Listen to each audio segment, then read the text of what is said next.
Once you locate the fish steelheading, they usually hit anything. The biggest problem after that is trying to keep them on the hook.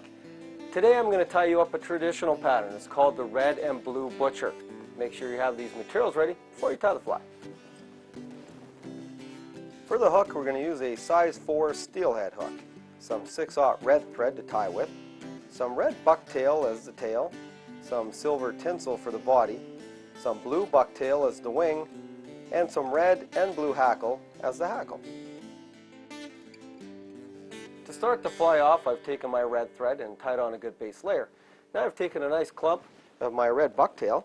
I'm going to measure it up about, say, a quarter of the length of the hook and tie it in for the tail. We want it fairly short. You don't want a long tail on this pattern. The next step to the fly is take a strand of your silver tinsel, and I like to use the medium or fairly thick silver tinsel because we do have to wrap up the body, and tie it in right back to the hook shank, and then wrap forward to form the body. And again, it really doesn't matter which end of the tinsel comes up, whether it's silver or gold. We just like either the silver or gold body. Both of them work quite well. Now that the body's tied in, I'm going to take a clump of my blue bucktail.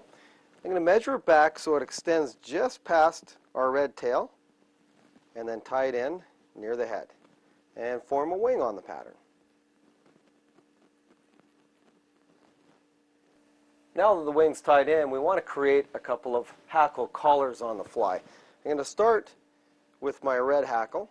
I'm going to tie it in, again, just behind the wing, and take about 2 to 3 wraps of your hackle. You don't want a lot of hackle there. Just a couple of wraps, probably 2 to 3, and tie it off. And then what I'm going to do is take my thread and just wind it slightly over the hackle to form a collar, just to help push that hackle back on the fly.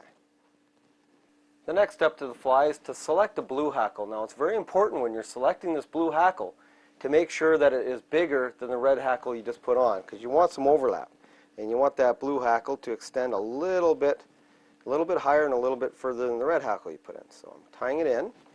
It is a little bit bigger than the red one, and I'm just going to again take 2 or 3 wraps just to form a blue collar on the fly, and tie it off near the eyelet. And always give yourself room near the eye. You want a nice red head on this fly at the end. Now I'm going to take my thread and again do the same thing, just push it back onto my blue hackle so that it flares back slightly. To finish the fly off, take your red thread and continue to build up a nice head on the pattern and taper it slightly.